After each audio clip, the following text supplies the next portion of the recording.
마태복음 1장 2절 말씀 공부.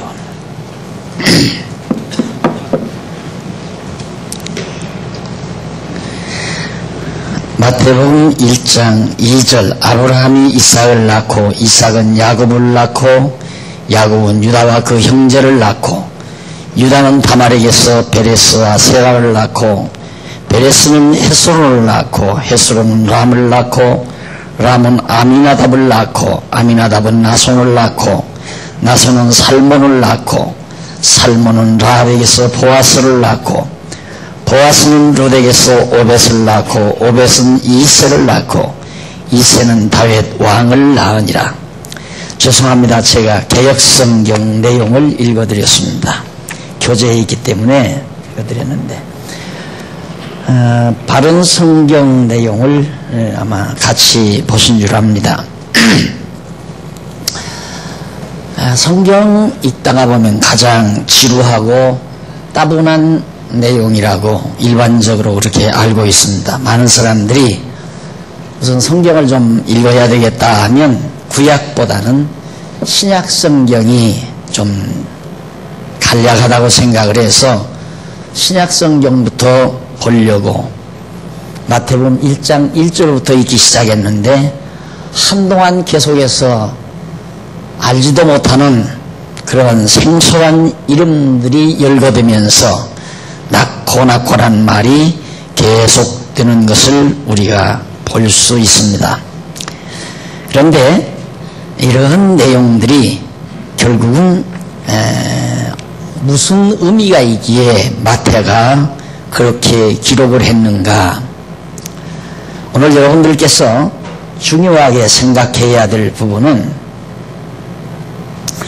마태복음에 나오는 야곱이 누구고 유다가 누구고 베레스가 누구고 살몬은 어떤 사람들인가, 그것을 역사적으로 찾아서 그 사람의 인품과 그 사람의 어떠한 성품 또 직위 이런 것들을 아는 것은 그렇게 큰 의미가 없습니다.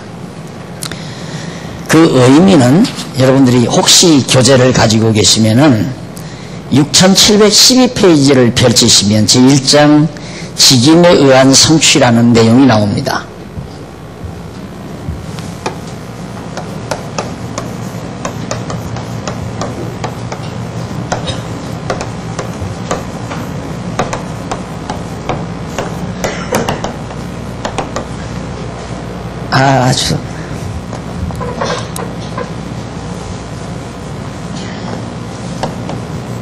마태복음 그리고 제1절 거기 보면 그 다음 14페이지에 6714페이지에 구약의 언약에 대한 성취,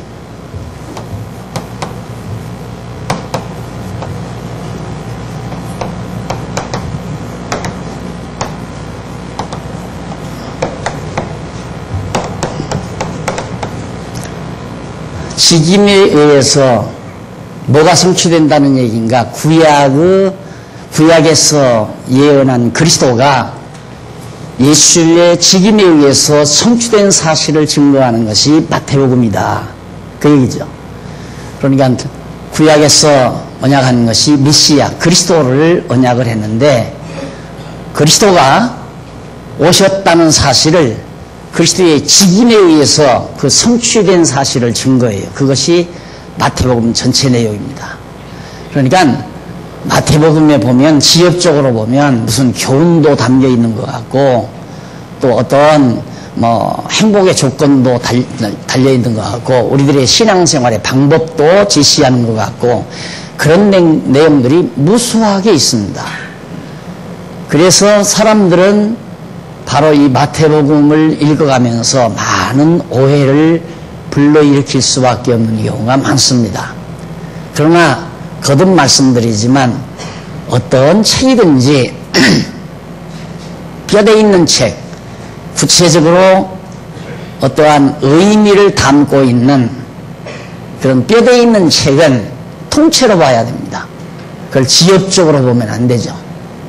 가끔 예를 들지만 어떤 작가가 자기가 가지고 있는 농촌에 대한 자기 사상이 있습니다. 농촌에 대한 자기 생각과 구상이 있어요. 그걸 클로즈업 시키기 위해서 작품을 씁니다. 작품을 쓰는데 그 작품 일부만 봐가지고는 그 작가의 사상을 절대 모릅니다. 어떤 때는 일부 내용 중에는 작가의 사상과 정반대되는 그런 내용들이 나올 수 있습니다. 그런데 그 작가의 사상을 그걸로 밀어붙이면 큰 오해죠.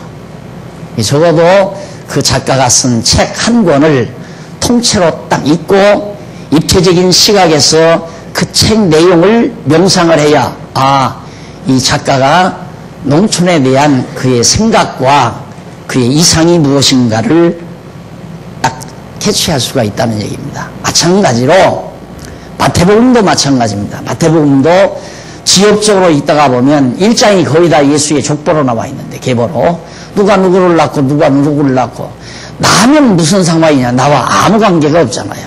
그러니까 잠이 오는 거죠. 근데 그것은 벌써 마태복음을 잘못 접근한 것이다. 그래서 복음서 마태복음을 접근할 때 반드시 그리스도의 직임, 예수가 정말 구약에서 언약한 그리스도인가, 그걸 확증해 보려면 그가 가지고 있는, 예수가 가지고 있는, 예수님이 가지고 계시는 직임을 밝혀줘야 되잖아요. 나는 이런 직임들을 가지고 있다. 그리스도가 가지는 직임들이 있는 거니까 그 직임이 내게 있다고 하는 사실을 밝혀주면서 봐라. 그렇기 때문에 구약에서 언약한 그리스도가 내가 성취가 된 것이다. 내가 그리스도로 왔다. 그래서 이제 1절에 들어가서 마태복음 1장에서 4장까지가 구약의 언약에 대한 성취, 구약에서 언약하신 대로 예수 그리스도가 다 예수님이 성취됐다는 사실을 집중적으로 1장에서 4장까지 밝혀줍니다.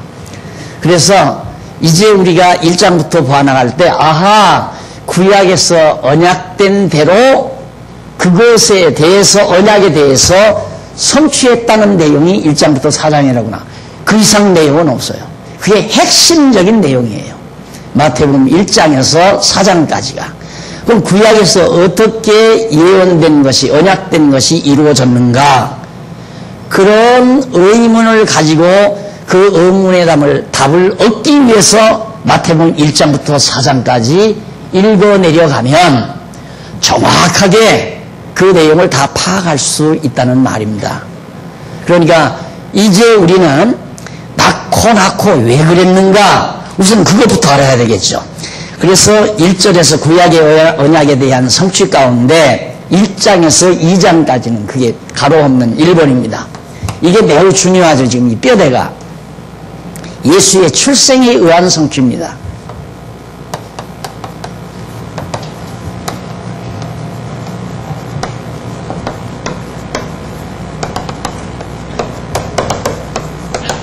예수의 출생에 의한 성취. 그 다음 두 번째는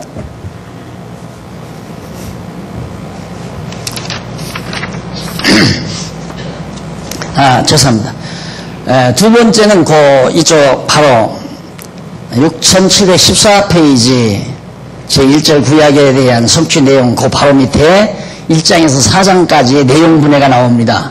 그 1장과 2장은 예수의 출생에 대한 성취 내용이고 3장과 4장은 예수의 출현에 의해 예수의 출현, 세상에 나타난다는 말이에요. 출현에 의해 성취. 3장과 4장이에요. 1장과 4장까지 내용을 분해해 보면 전반부 1장과 2장은 예수님의 그 출생 자체에 의해서 구약의 언약대로 이루셨다고 말이에요. 그 말을 바꾸고 말하면 구약에서 언약하신 말씀대로 예수님이 세상에 출생했다 이 얘기고, 그 다음 후반부 1장에서 4장까지 후반부인 3장과 4장은 예수의 출현에 의해 성취했다. 예수가 세상에 이제 나타나셔요. 어린 시절 다 자라나고 30세 되던 때에 세상에 등장을 하죠. 나타납니다. 출현하신 그 사건에 의해서 구약 그 언약에 대한 성취를 해 가시는 분이다. 그러니까 구약의 언약을 예수님이 세상에 출현하심으로 바로 이루셨다. 바로 예수는 그리스도이시다. 그 말이에요. 그러니까 결국 1장과 4장까지의 내용은 예수님은 그리스도이십니다. 그 내용을 증거하고자 하는 거란 말입니다. 그래서 전반부는 1장과 2장은 출생에 의해서, 3장과 4장은 출현에 의해서, 이 세상에 예수님이 나타나심에 의해서 증거했다. 그러면 출생에 의해서 증거하기 위해서 우선, 자, 읽어보죠.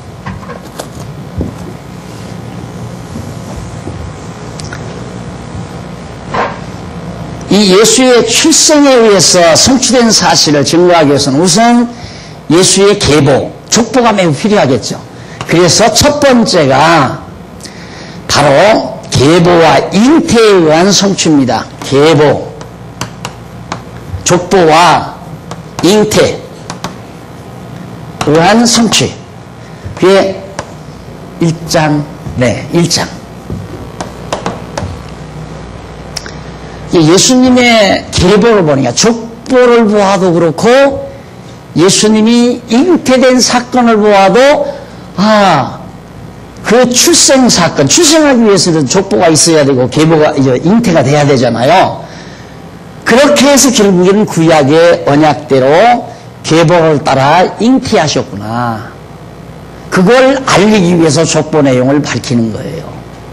그러니까 참 하나님 하시는 일이 우리가 볼 때에는 그냥 즉흥적으로 사람들이 이렇게 하면 하나님은 이렇게 대처하시고 또 인간들이 저렇게 행동을 하면 하나님은 이렇게 대처하시고 그러는 줄로 대부분 많은 사람들이 알거든요. 그걸 알미니안주의 사상이라고 합니다. 알미니안주의 사상. 성경은 그렇지 않아요. 벌써 예수님께서 이렇게 처녀 마리아에게 잉태됐죠. 처녀 마리아에게 잉태되기 위해서는 일찍이 하나님께서 구약 성경을 통해서 언약을 했어요. 처녀 마리아에게 잉태된다. 누구의 자손으로? 아브라함과 다윗의 자손으로. 그러면 우리가 역사적으로 볼 때 아브라함, 다윗, 예수 이렇게 됐단 말입니다. 아브라함과 다윗, 예수. 그러면 벌써 예수님이 이 세상에 출생되도록 하기 위해서는 2000년 전이에요. 아브라함이. 2000년 전에 벌써 하나님께서는 아브라함을 선택한 거예요. 그럼 아브라함을 왜 갈대아 우리에서 왜 불러냈는가? 아브라함의 자손으로 예수가 출생하기 위해서. 그런데 누가복음에 보면 더 올라가요. 다 아담까지 올라가요. 예, 아담은 오실 자의 표상이다. 예, 아담 하나님께서 창조하시는 것이 장차 예수 그리스도를 보내신다는 언약이에요. 이것이 결국은 창세 전 하나님의 작정 속에 있었다 이 말이죠. 예수 그리스도를 아담의 둘째 아담으로 이 세상에 보내실 것, 그리고 아브라함과 다윗의 자손으로 이 세상에 보내실 것을 천지만물을 창조하기 이전에 벌써 하나님께서는 다 작정해 놓으시고 섭리해 가신다. 그럼 예수님이니까 그랬나? 천만의 말씀입니다. 우리도 다 마찬가지입니다.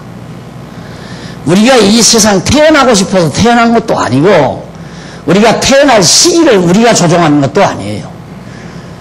우리 마음대로 태어난 시기를 조종한다면 아마 우리 조상들은 그때 태어나지 않았을 거예요. 그 찌든 가난 속에 뭐하러 태어나겠습니까? 아쉬운 대로 요즘 세상에 태어나지. 안 그래요? 그러니까 우리가 태어나는 장소나 태어나는 집안이나 또 태어나는 시기 이런 것들이 전혀 나와 관계없이 태어난 거라 이 말. 그럼 우연히 태어났는가? 그게 불교에서 말하는 거예요. 우연이다. 우리 기독교는 아닙니다. 하나님의 철저한 계획 속에서 하나님의 철저한 계획 속에서 우리 하나하나를 시대와 장소에 따라 태어나게 했다. 저 초등학교 다닐 때, 국민학교죠, 그때는. 국민학교 다닐 때, 미군 차가 쫙 지나가다가 건빵 한 봉다리씩, 과자 한 봉다리씩 던져줍니다. 그걸 나는 키가 작으니까 항상 집지를 못해요. 그걸 내차지를 못해요. 키 큰 놈들이 가서 그걸 먼저 주워서 먹는 모습을 보면서 하나하나 얻어먹으면, 이야, 어떻게 하다 나는 미국에 안 태어났을까? 이런 생각 많이 했거든요. 마음대로 되는 겁니까? 근데 지금 생각하면, 야, 내가 미국에 태어났으면 어떻게 할 뻔 알았는가? 미국에 태어나지 아니하는 것이 10번도 잘했다. 요즘에 또 좋은 사람들이야 또 일부러 거기 가서 아기를 낳기도 한답니다만은, 나는 죽어도 한국인으로 태어난 게 그렇게 정말 너무너무 당연하고 너무너무 참 다행이고, 내가 한국에 태어나지 않았으면, 한국인이 아니었으면 나도 서구신학의 노예가 되어버리고 말았을 거예요. 내 두뇌가 완전히 서구신학의 잘못된 그런 구조 속에 완전히 틀이 잡혀가지고 헤어나올 수 없는 학문의 노예가 됐을 거란 말입니다. 그런데 어떻게 대한민국에 태어나서 어떻게 이렇게 하나님의 귀한 말씀을 보고 깨닫게 됐는가? 이런 것들이 다 하나님의 철저한 계획에서 다 되는 거라 이 말이에요. 아니 마태복음에서 나오는 2000년 전에 좀 아브라함 보내신 것은 구약에서 언약하신 대로 예수가 잉태되기 위해서, 그래서 계복을 밝히는 거예요. 아브라함이. 그런데 공연히 아브라함 정말 계보에 따라서 아브라함 이삭을 낳고 이삭을 야곱을 낳고 해서 그 인물 하나하나를 쫙쫙 역사적으로 파악하고 그 성품을 파악하고, 물론 다 알면 좋지요. 다 알아서 나쁠 게 어디 있습니까? 그러나 성경이 말하고자 하는 본디의 의미를 찾는 데는 전혀 필요 없는 것들이에요. 몰라도 아무 관계 없는 거예요. 아무 관계가. 그래서 성경을 알고 보면 아주 간략하고 쉽다. 그래서 계보에 의한 성취 내용인데, 그 내용 1장 내용을 분석해 보면, 내용 분해를 해보면 1절로 17절까지가 계보에 의해 성취함으로 증거하신 내용이고, 18절에서부터 25절까지는 잉태에 의해서, 18절로부터 25절까지, 여기는 1절로부터 17절까지 한 절도 빠지지 않죠. 1장이 1절로부터 25절까지인데 전반부 17절까지는 예수님의 계보가 나와요. 그리고 18절로부터 25절까지 후반부는 예수님의 잉태 사건이 나온다 이 말이에요. 그 말은 뭐냐면, 계보도 구약의 언약대로 예수의 출생 과정에서 예수님이 출생한 계보도 구약의 언약대로, 그가 잉태한 것도 구약의 언약하신 말씀대로 잉태가 됐다. 그러면 왜 그것을 밝히는가? 그 이유를 마태가, 하나님께서 성령을 통해서 마태로 하여금 밝히게 한 이유는 예수님이 우리가 믿어야 될 그리스도라고 하는 사실을 확신시켜주기 위해서 기록해 놓은 거라 이 말이에요. 그래서 마태복음 1장에서부터, 마태복음 1장은 그의 계보와 잉태를 통해서 예수는 그리스도로구나 알면 끝나는 거예요. 그 달달달달달 외워야 되는 것도 아니에요. 아브라함이 이삭을 낳고 이삭이 야곱을 낳고 야곱이 누구를 낳고 야곱 유다를 낳고 유다가 베레스를 낳고 등등, 그 외우면 뭐합니까? 그러니까 내가 여러분들에게 외우라고 하는 게 하나도 없잖아요. 이것은 꼭 외워야 됩니다. 이렇게 공부 안 시키잖아요. 암기시키는 공부는 바보 만드는 공부입니다. 이해를 시키는 공부라야 천재를 만드는 공부. 이해를 시켜야지, 이해를. 왜 누구를 낳고 내기를 뭐 때문에 배워야 하는가? 이게 중요하다 그 말이에요. 왜 이걸 우리가 읽어야 되는가? 왜 이것이 하나님 말씀인가? 자, 우리 이제 한번 1장 지난 시간 했고요.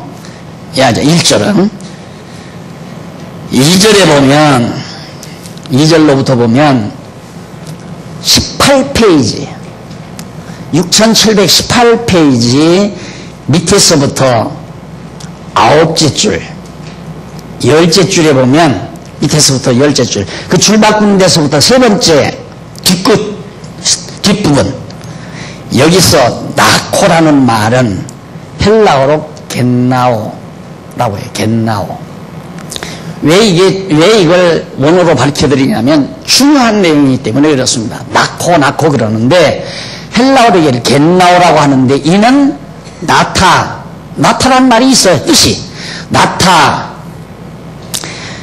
그리고 나타라는 뜻으로 친히 자기가 나서만이 아니라 친자의 경우만이 아니라 직계의 후손이나 법적 후손의 경우에도 나타라고 하는 말을, 겟나오라고 하는 말을 사용합니다. 그러니까 양자 있잖아요. 양자. 내가 안 낳았지만, 내 자식이 아니지만 데려다 놨어도 그걸 겟나오, 내가 낳았다, 그렇게 말한다 이 말이죠. 친자가 아니래도 상관이 없어요. 그리고 또 꼭 내 아들을 내가 낳았다 그러는 게 아니라 손자, 증손자도 내가 낳았다. 이게 자기 후손을 가리켜서 낳았다라고 표현하는 말. 그래서 굉장히 헬라어라고 하는 것이 포괄적인 의미를 담고 있습니다.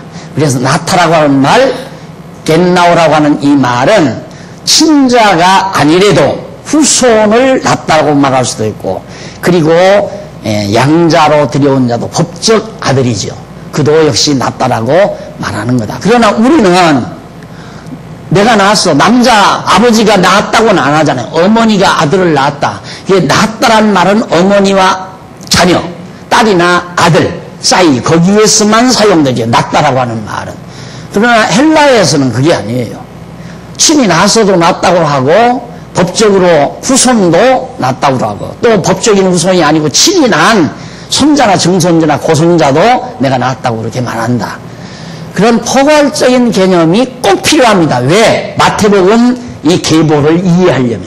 왜 그러냐면 마태복음 계보하고 실제 이 마태복음 계보는 법적인 계보거든요. 법적으로. 그러니까 법적으로 낳았다 할 수 있죠. 그러나 학자들은 누가복음의 계보와는 또 달라요. 예수님의 계보가 누가복음에 나타나는데 그것 가지고 또 사람을 갖다가 헷갈리게 만듭니다. 봐라, 누가복음의 예수님의 족보와 마태복음의 족보가 다르지 않느냐. 그러니까 이렇게 틀린 게 무슨 놈의 하나님의 말씀이냐. 이래가지고 사람들을 흔들어 놓는다고 합니다. 무식해서 그래요. 마태복음은 법적으로 아까 말하듯이 손자도 증손자도 낳았다라고 하는 거예요. 누가복음은 인간들이 아는 대로 족보를 기록한 것이고 마태복음은 예수님의 법적 계보를 기록한 거예요.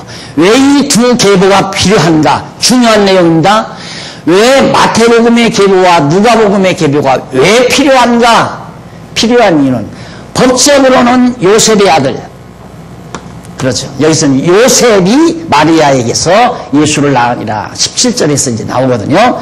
그럼 요셉은 법적으로 볼 때 다윗의 자손이에요. 아브람과 다윗의 자손 요셉인데 예수님이 요셉이 낳습니까? 요셉과는 전혀 무관해요.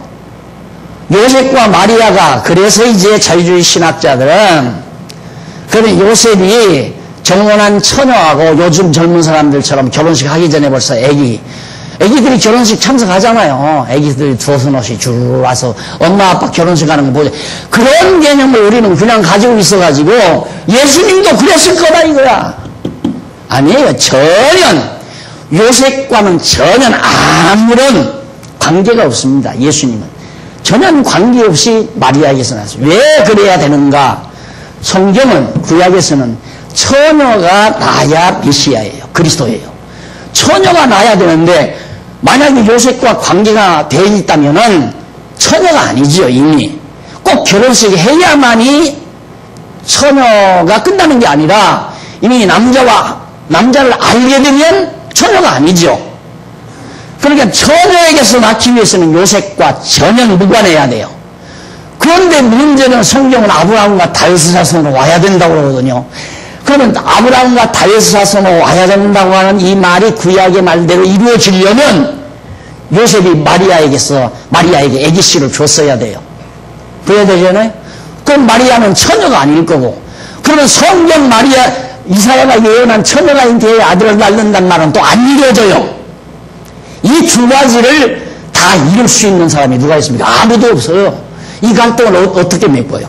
처녀가 낳자니 아브라함과 다윗의 자손이 될 수가 없고, 그리고 아브라함과 다윗의 실제 자손이 되면 처녀가 나올 수도 없고, 이 일을 해결하실 분은 하나님밖에 없었어요. 그래서 예수가 그리스도라는 사실은 뭐 여자가, 자유주의 신학자들 말대로 여자가 낳으면 처녀가 아니라 여자로 번역해야 된다. 여자가 낳았다. 여자가 낳았으면 나도 여자가 낳았는데, 안 그래? 나도 여자가 낳았어요. 채복순이라는 여자가 나를 낳았단 말입니다. 그럼 나도 예수 될 수 있잖아요. 그리스도가 될 수 있잖아요. 그렇게 자유주의 신학자들이, 학자라고 하는 사람들이 꼭 좁사라 같아가지고 사고방식이 너무너무 편협적이에요. 그래서 어떻게든지 성경을 하나님의 말씀이 아니라고 증명하려고 애를 쓴다고 말이에요. 자, 아니에요. 저는 여기서 뭐 누가 누구를 낳고 그 일일이 설명하고 싶은 마음이 없습니다. 중요한 내용이거든요. 아주 중요한 내용. 왜 예수님은 요셉의 아들, 요셉과 정혼한 마리아에게서 낳는가? 요셉과 정혼한 마리아에서 낳기는 성경대로 아브라함과 다윗의 자손으로 낳기 위해서, 이게 법적으로 낳는 거라면 법적으로 아들이 된 거 아니에요, 예수가. 그 다음 이제 처녀가 낳기 위해서는 요셉과 아직 관계가 없는, 정혼만 했지 관계가 없는 처녀 마리아에게서 잉태된 거란 말입니다. 그래, 놀라운 것은 가이사 아우구스토가 영을 내렸잖아요. 가서 호적을 해라. 자기는 세금 받아 먹기 위해서 호적하라고 다 명령한 건데, 그건 다 하나님의 뜻이에요. 지금 마리아가 배가 이만큼 불러왔는데, 그때 마침 호적령이 내린 거예요. 누가복음에 가보면. 그러니까 요셉이 할 수 없이 이제 정혼을 했으니까, 아기는 가졌겠다. 우리 갑시다. 해가지고, 요셉하고 마리아하고 이제 결혼 신고를 한 거예요. 쉽게 말하면. 마리아가 아이를 낳으니까 뭐 요셉의 아들로 등재될 거 아닙니까? 하자 없는 요셉의 아들이에요. 하자 없는 아브라함과 다윗의 자손으로 태어난 거라 그 말입니다. 그러면서도 하자 없는 처녀에게 잉태돼서 난 거고, 두 가지 조건이 다 확립되잖아요. 그럼 이걸 어떻게 부정하느냐고요. 구약의 예언대로 예수가 정확하게 아브라함과 다윗의 자손으로, 그리고 처녀의 몸에서 출생을 했는데, 이런 사람이 세상에 어디 있어요? 없어요. 무나무게? 아니에요. 천만의 말씀. 요즘 자기가 그리스도라고 하는 사람들 이미 세상 떠나간 박아무기 씨? 아니에요. 처녀가 안 났어요. 다 결혼한 부부 사이에서 낳은 거지. 그래서 예수가 구약에서 언약된 그리스도라는 사실을 의심할 여지가 전혀 없이 믿어지는 거라고 말입니다. 그래서 우리는 예수를 그리스도로 믿는 거 아니에요? 그것이 바로 1장 1절로부터 17절까지에서 나오는 중요한 내용인데, 자, 여기서 보면 아브라함에서 다윗까지 이제 그것이 오늘 봉독에 된 어딥니까? 다윗 왕을 낳으니라. 그래서 다윗 왕을 낳으니라. 5절까지가, 6절까지가, 이새는 다윗 왕을 낳으니라. 6절까지 그렇게 나왔는데, 다윗 왕 낳을 때까지도 참 놀라운 일이 참 많죠. 굉장히. 다윗 왕을 낳는 것까지. 그러니까 하나님께서는 이 다윗 왕을 낳기까지의 모든 역사를 빈틈없이 인도에 주관해 가시는 거예요. 그러니까 여러분, 우리 지성인들이 가장 중요한 건, 신과는 도망할 거 없지만 우리 신앙인들이 신과는 기본이고, 실제 살아가는 데 있어서, 우리 지성인들이 살아가는 데 있어서 중요한 건 사관입니다. 역사관. 역사를 내가 어떻게 바라보느냐. 역사관이 정확하게 되면 쓸데없는 근심, 걱정, 탐욕, 야망, 그런 거 다 필요 없습니다. 다 헛된 일인 줄 알게 돼 있어요. 정확한 역사관을 가지고 있으면. 그래야 마음이 편안해지죠. 당당해지고, 그리고 자기의 존재 의미를 정확하게 자기가 알게 되지고요. 그래서 사는 보람과 긍지를 반드시 분명하게 가질 수 있고요. 어떻게 하면? 사관을 가지게 되면, 역사관을. 근데 역사관은 신관에서 오는 거거든요. 신관에서. 그래서 여러분, 성경적 기독교, 바로 성경관, 신관, 인생관, 역사관, 세계관 그렇게 나오잖아요. 우리 목사님 어느 교회 목사님 교회에서는 그 과목을 계속 주일날 오전 예배 시작 전 1시간 전에 10시부터 방영을 한대요. 그걸 계속 끝나면 또 돌리고 끝나면 또 돌리고. 여러분 그거 제 책이라서 자꾸 여러분들에게 읽으라고 하기가 제가 무참해요. 제가 좀처럼 제 책 선전을 안 하잖아요. 선전 안 한다고 해서 우습게 보면 안 됩니다. 한마디 하고 넘어가야 돼요. 어떻게 자기네 교회 목사가 쓴 책을 그렇게 우습게 보면 우리 교회 나올 필요가 없죠. 위대한 분들 가리키는 교회로 가서야죠. 그 보통 책 아닙니다. 내가 써서 보통 책이 아니라 성경에 있는 핵심 진리이기 때문에 보통 것이 아니에요. 그게 반드시 정리가 돼야 돼요. 우선 성경관, 그 다음 신관, 하나님이 어떠한 분이신가, 그 다음 인간, 나란 도대체 누구인가, 그 다음 내가 사는 이 과정, 역사란 도대체 무엇인가, 그러면 이 세계는 도대체 무엇인가, 그거 정리하면 다 끝나는 거예요. 최고의 지성인이 된다 그 말이에요. 이게 사관이 분명해야 되거든요. 그러니까 하나님께서 아담 창조해 놓으시고 아담의 후손으로 둘째 아담으로 예수가 나기 위해서는 아담 때부터 예수님 오실 때까지의 모든 역사를 빈틈없이 하나님의 계획대로 이끌어가야 예수가 출생할 거 아니에요. 그렇잖아요. 마찬가지지요. 나와 여러분들도 다 창세전 그리스도 안에서 우리 다 작정하고 예정했단 말입니다. 하나님의 일성으로 예정해 놓고 언제 태어나서 어떻게 살면서 어느 교회에 가서 장로가 될지 집사가 될지 권사가 될지 다 하나님께서 예비해 놓으시고 때에 따라 보내는 거란 말입니다. 30년 전에 여러분 태어났으면 우리 교회 안 오실 수가 없어요. 우리 교회 그때 없었으니까. 30년 전에는 안 돼. 30년 전만이 아니죠. 그러니까 하나님께서 오늘 여러분들을 우리 교인이 되도록 하게 하시려고 그 시대에 33년 4년 전에 장안중앙교회 세워놓게 하시고 세워놓은다는 여러분들을 하나님께서 불러 모으신 거란 말입니다. 그러니까 나는 여러분들이 우리 교회 나오고 안 나오고 하는 것이 내가 친절을 베풀고 그냥 가서 사정을 하고 그냥 뭐라 그럴까 아양을 떨은다고 그럴까 그렇게 안 하잖아요. 나오시면 나오시는가 보다, 안 나오시면 안 나오시는가 보다, 저 사람이 목회자가 아닌가 이해할 수가 없죠. 이해하십시오. 이제 그래서 그래요. 내가 여러분 나오란다고 해서 나오시겠습니까? 나오지 말란다고 해서 안 나오겠느냐 이거예요.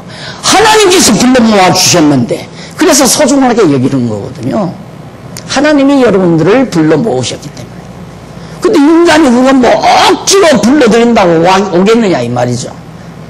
여러분 여기서 오늘 소 한 마리 잡아서 갈비찜 해놨으니까 오십시오 한다고 해서 저 먼 데서 인천에서 저 안산서 저 대전에서 여기까지 이렇게 오실 이유가 있겠느냐 이거예요. 뭐로 와요? 그거 갈비찜 하나 먹겠다고? 아니잖아요. 자, 그러면 여기가 그 정도까지 우리가 역사를 이해했다면, 하나님 앞에 나는 하나님의 계획 중에 작정 섭리 속에 나를 하나님이 끼워 넣으셨구나. 내가 굉장히 중요한 존재로구나. 여기 필요하니까 하나님께서 나를 일로 불러드렸구나. 이 교인이 되었구나. 나는 굉장히 의미 있는 존재다. 가치로운 존재다. 하나님이 선한 일에 쓰시려고 나를 여기 인도해 주셨구나. 그때부터 힘이 나는 거 아니에요? 살만 나는 거죠. 왜 살아야 되는지 이것이 풀리지 않으면 지성이는 못 살잖아요. 네? 의미가 없어서 못 살잖아요. 그렇게 해서 하나님이 아담 창조 때부터 창세 전에는 더 말할 거 없고 다 작정해 놓으시고 아담 창조해 놓으시면서 둘째 아담 예수 보내실 것 계획해 놓고 빈틈없이 예수가 출생하도록 역사를 섭리하셨다. 우리는 21세기 20세기죠. 우리는. 난 20세기에 태어났으니까 20세기 말에 태어났으니까 이때 태어나도록 하나님께서는 일찍이 아담의 자손으로 그 그 뒤에 노아의 후손으로, 노아의 후손 가운데 셈의 후손으로, 셈의 후손 가운데서 내가 태어날 수 있도록 이렇게 아시아권 대한민국 땅에 자리 잡고 우리 조상들이 자리 잡고, 뭐 우리 조상이 박엽거세라대. 그런데 뭐 아래서 나왔다는데 나는 그거 안 믿어요. 아래서 어떻게 사람이 나와요? 네. 그거 다 신화로 만들어 가는 거거든요. 조상 만들기 위해서. 근데 박엽거세가 정말 셈의 후손으로 태어난 거죠. 그러니까 다 사람들 멸망시켜버리고 노아 한 사람 남겨놓고 노아가 아들 셋 날 때 벌써 박영이라는 인간, 그리고 장안중앙교회 있는 우리 성도 여러분들이 20세기 말에 출생하도록 아들 셋 가운데 셈을 낳도록 하나님이 섭리하신 거란 말입니다. 근데 뭘 걱정해요? 걱정한다고 해결돼요? 해결될 거 하나도 없어요. 생각을 고쳐요. 걱정하지 말고 생각을 바꾸라고 말이에요. 그래야 마음에 편안함이 와요. 자기 욕심대로 뭔가 계획해놓고 안 되니까 근심하고 걱정하고 좌절하고 실망하고 혼자 올라갔다 내려갔다 혼자 올라갔다 내려갔다 그러다가 어지러워서 쓰러져 버리고 마는 게 인간이라니까. 그 병신질을 왜 해요 그래? 하나님이 주관해요. 믿고 당당하게 그냥 살아가요. 안 죽으니까, 절대 안 죽으니까. 하나님이 데려가지기 전에는 절대 죽는 법이 없어요. 하나님이 필요해서 나를 살게 하시면서, 보세요. 다윗 얼마나 위대하게 썼습니까? 그런데도 모진 시련 시키잖아요. 모진 시련. 고약한 선배한테 쫓겨다니면서 죽을 고비를 몇 번씩 겪게 만들고 아들놈한테 배신당하고, 그러면서 많은 시련 겪게 하시면서도 당당하게 다윗을 이스라엘 초대왕으로 딱 세워놓잖아요. 그냥 사는 거예요. 그래서 제가 우리 발로 쉽게 누가 뭐 근심하고 그냥 살아. 그냥 되는 대로 살라 그 말입니다. 그러니까 아무렇게나 살란 말로 들으면 안 돼요. 되는 대로 살란 말은 더 구체적으로 의미를 담아 말씀드리자면 하나님께서 되게 하시는 대로 사라져 간다. 이 말이 정확한 거예요. 빈틈없이 정확한 거예요. 자기가 사는 게 아니라 사라져 가는 거예요. 여러분 아침에 잘 때, 저녁에 잘 때, 내가 지금 몇 시에 일어나야겠다 계획해서 그 시에 일어나는 겁니까? 나는 그렇게 하는데요.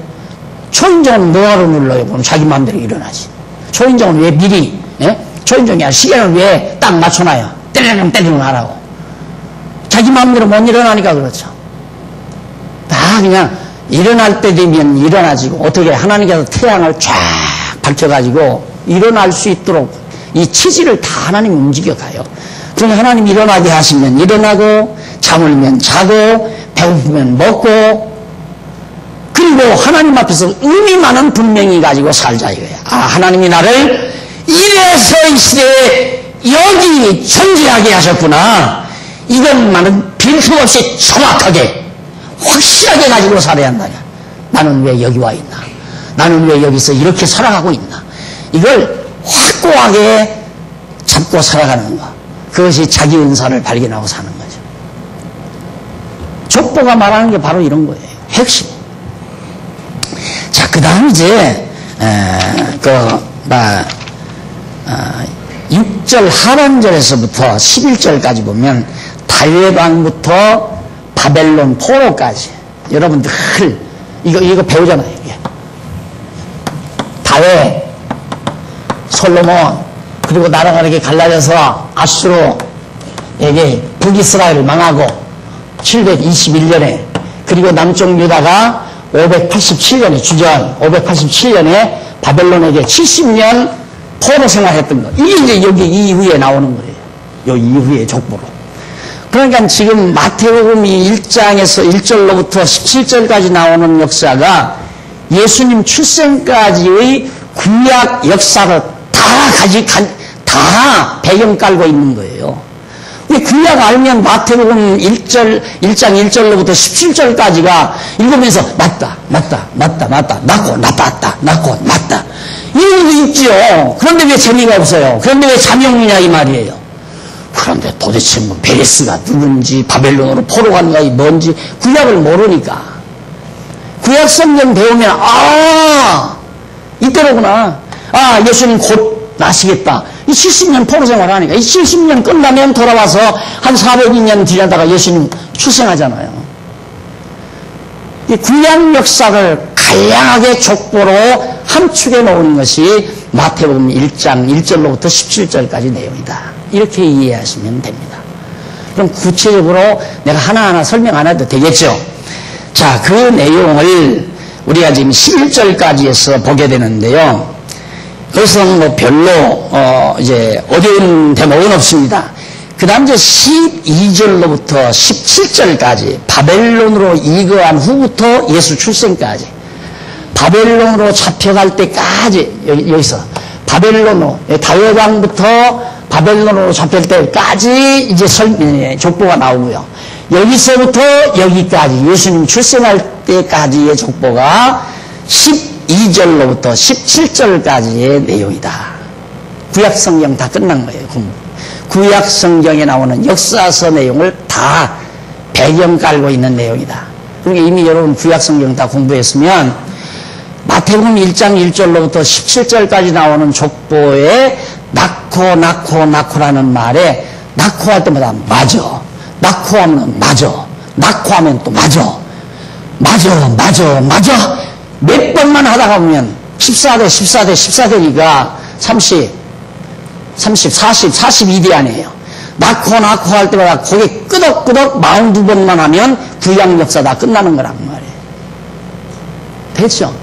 이렇게 구약의 역사를 배경하고 아브라함 때부터 이제 누가복음에 나오죠. 법적으로 아브라함과 다윗의 자손으로 오셨다는 이 역사, 이게 창세기 12장에 나오는 거죠. 역사적인 기간은 2000년 기간입니다. 약 2000년 기간. 2000년 기간의 역사를 1절로부터 17절까지 계보 속에 딱 배경 깔고 있다. 이런 역사 섭리의 언약대로 이 역사 섭리, 2000년 역사 섭리가 하나님의 언약 아니에요. 무슨 언약? 메시아 그리스도를 보낸다. 이것에 대한 언약이 그리스도 보낸다는 언약. 이렇게 언약대로 예수가 왔다. 그 말이에요. 17절에 나오는 내용.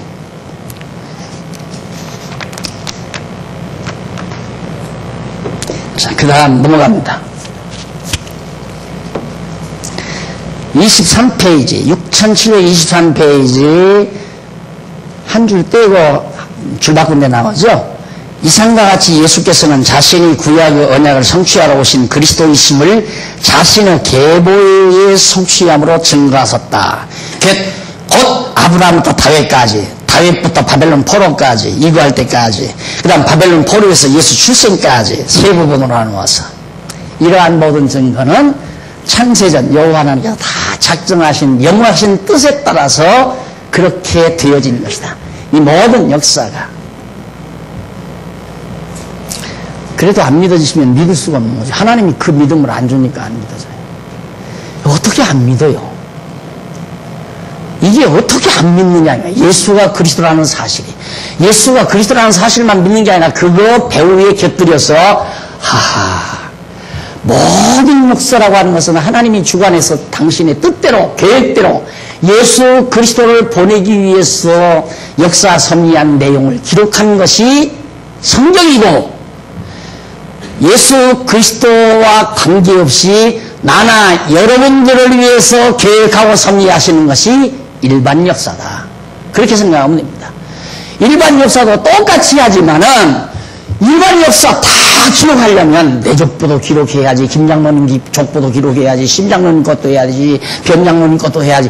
성경이 아마 이 대한민국에다 싹 치러 모자랄 거예요. 그거 다 하려면. 안 그래요? 하나님 그렇게 안 하시고 성경은 오직 예수 그리스도 보내시는 역사 섭리만을 기록한 것을 소위 신학적으로는 특별기시라고 하고 그걸 하나님의 말씀이라고 우리들이 지금 그걸 성경에 기록된 거예요. 거기에는 역사 해석이 다 나온 거예요. 일반 역사는 해석을 못 붙이죠. 아무리 유명한 역사가라도 역사의 해석은 못 붙입니다. 역사의 표피는, 역사의 흐름은 뭐 조사를 해서 고고학 자료를 다 첨가해서 이럴 것이다, 이렇다, 저렇다, 이럴 것이다 하고 써놓을 수는 있지만은 그 역사의 의미와 그 역사에 대한 해설은 어떤 역사가라도 붙일 수가 없는 겁니다. 그런데 성경에는 역사 해설이 붙어 있어요. 역사 해설을 통해서, 이 기본적인 역사 해석을 통해서 우리는 사관을 정립할 수 있습니다. 그래서 우리 역사도 우리는 설명할 수 있고, 오늘의 역사도 말할 수 있고, 미래사도 우리는 예견할 수 있고, 이게 이제 우리가 가지고 있는 특권이죠.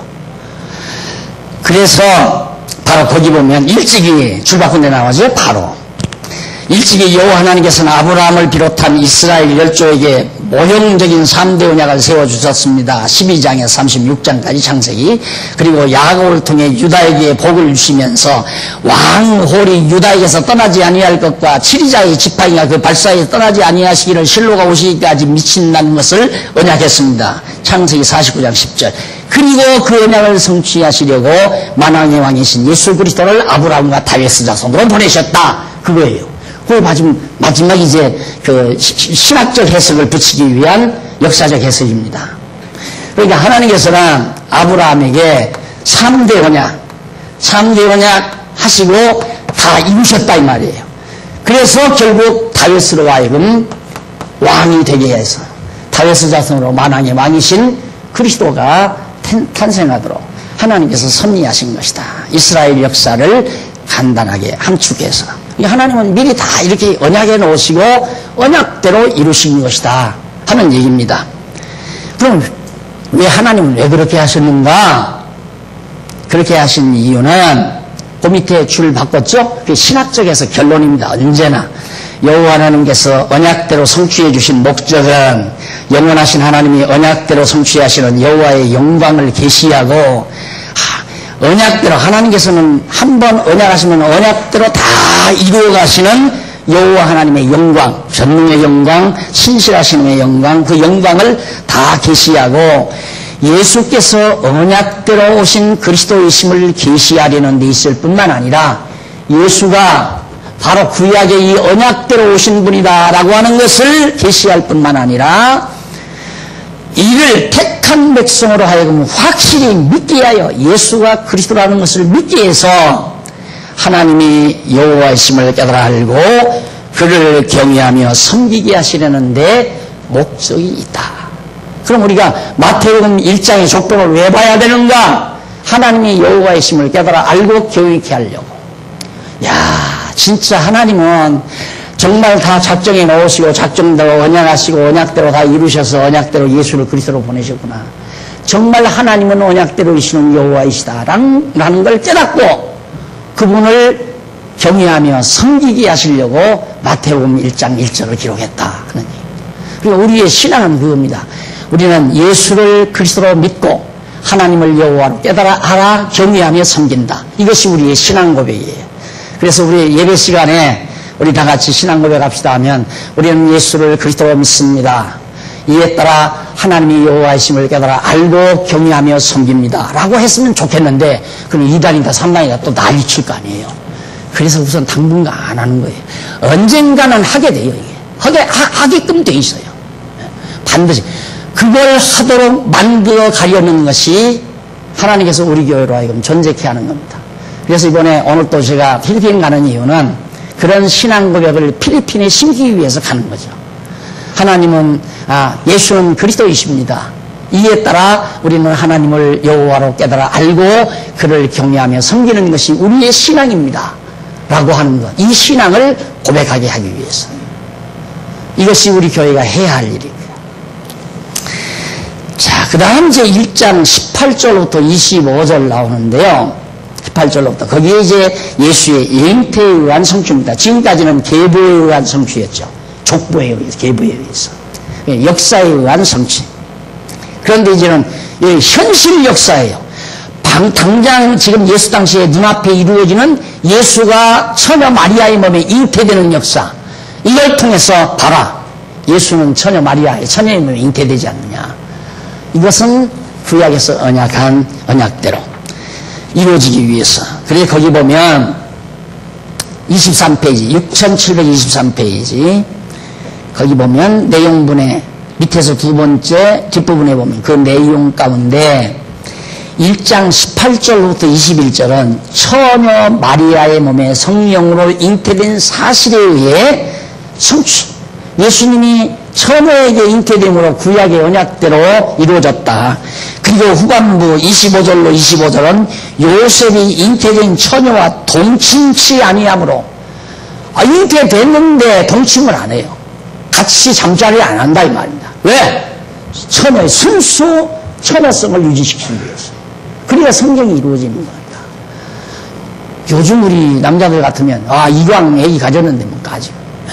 그 다음에는 이제 뭐 진짜 요셉의 아들인지 처녀가 잉태된 건지 분간 못할 거 아니에요. 천사가 와서 내 몸에 이제 장차 이스라엘을 구원할 구세주가 잉태했다 그러고 갔는데 그 다음 보니까 애기가 잉태됐단 말입니다. 그러니까 요셉이 있다가 기왕 뭐 애기 가졌는데 우리 합방하자 하고 생활을 했다. 그런데 적당한 시기에 한 9달 남짓 지나서 예수가 출생해서요. 누가 처녀의 아들이라고 믿을까요? 누가? 저 요셉이죠. 그래서 자유주의 신학자들이 그걸 주장하는 거예요. 요셉이 속도 위반한 거다. 믿기 싫으면 말지. 그런 쌍리파리가 하나도 없는 소리를 자꾸만 한단 말입니다.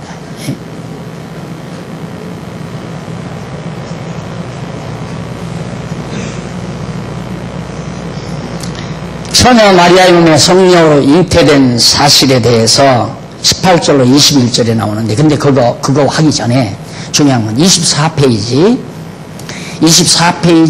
위에서 8째 줄과 끝내 나오죠? 일찍이, 항상 이제 이 교재로 공부하실 때 일찍이를 굉장히 중요하게 생각하십시오. 일단 설명해드리고 합시다.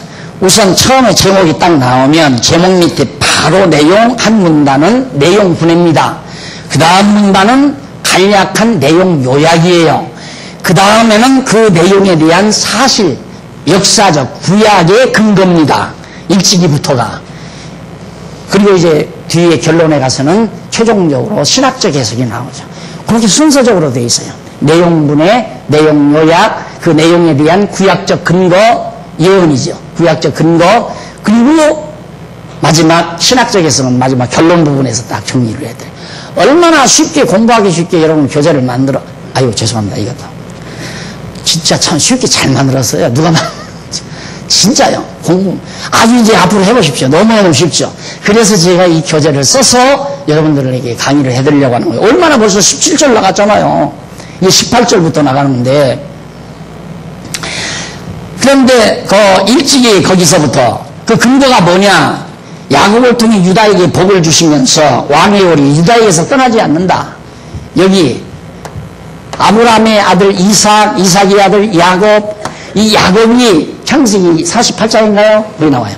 야곱이 죽기 전에 하나님께로부터 영감을 받아 자손들에게 복을 줍니다. 그런데 야곱이 12아들 가운데 유다라는 아들이 있어요.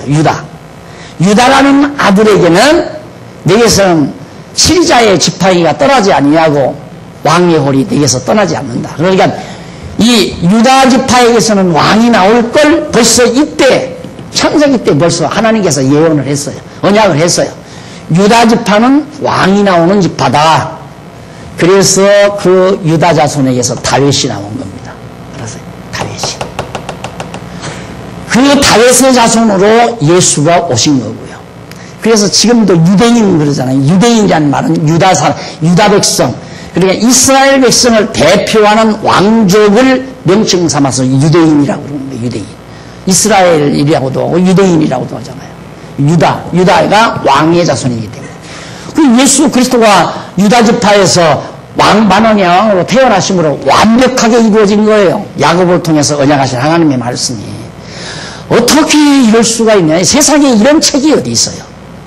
이런 역사를 기록해놓은 책이 어디에 가도 있을 수가 없죠. 영국의 대형 박물관에 가도 이런 책, 대형 도서관에 가도 없어요. 미국의 대형 도서관에 가도 없다 이 말이에요. 국립도서관에 가도 이런 내용의 책, 성경 말고. 그러니까 그 도서관 앞에 큰 성경 또 펴놓고 대표적인 책이에요. 그 책, The Book. 그러면 성경. 대표 책하면 성경이에요. 나 책 1년이면 한 3억 원 읽습니다. 자랑하지 마세요. 성경 모르면 아무것도 아닙니다. 성경 모르면 아무것도 아니에요. 성경이라야 책 같은 책이에요. 이런 책이 어디 있느냐 이 말이에요. 이런 책이 야곱을 통해서 하나님이 유다 자손에게 허락했는데 그 자손에게서 1000년 세월이 지난 다음 아브라함에서 다윗까지가 1000년이거든요. 다윗에서부터 예수까지가 한 1000년 되고, 네? 이게 1000년 세월이 지나서 다윗에게 와서 정확하게 이루어지고 1000년 세월이 지나서 예수 그리스도에게서 또 한 번 정확하게. 그래서 아브라함과 다윗 자손 예수 그리스도의 세계로 마태복음 1장 1절에 딱 정리시켜 준 거란 말이죠.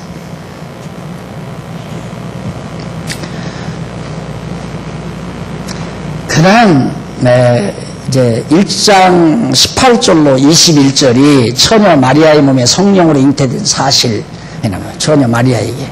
그런데 거기 보면 25절, 25페이지에 예수께서는 그리스도 자신의 나심에 대해서 다음과 같이 증거하고 있다. 여기 예수라는 이름은 헬라어로 예수스라고 하는데 이는 여호와는 구원이시라. 여호와는 구원이시라. 이게 구약이죠?